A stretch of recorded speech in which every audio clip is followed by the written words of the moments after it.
Nous allons vous présenter l'analyse d'un extrait du livre Hunger Games. Problématique. Comment Suzanne Collins a-t-elle voulu faire un lien entre l'époque d'Hitler et celle d'Hunger Games? Nous remarquons qu'il y a un point commun entre ces deux images, l'époque hitlérienne et l'époque de Hunger Games. Donc l'auteur crée une histoire dans le futur où elle intègre des éléments du passé, donc celle de l'époque hitlérienne. Donc les points communs, on voit sur les deux images que c'est une dictature, ils sont contrôlés par une personne des deux côtés. Ensuite, c'est toutes les deux des sélections de jeux.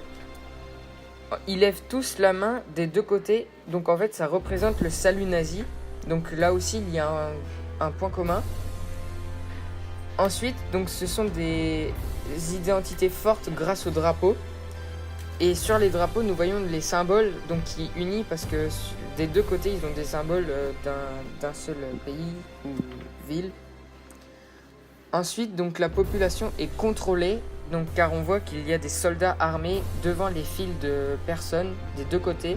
Et donc, s'il y en a un qui sort de la file, il sera éliminé.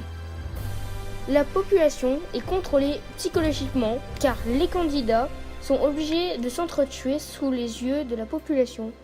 Ils font ça à cause des dégâts naturels et pour éviter la rébellion. Réponse à la problématique.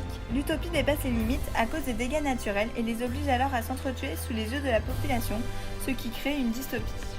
Comme à l'époque d'Hitler, qui part d'un monde parfait, mais qui tourne mal et se transforme en dictature et crée une dystopie.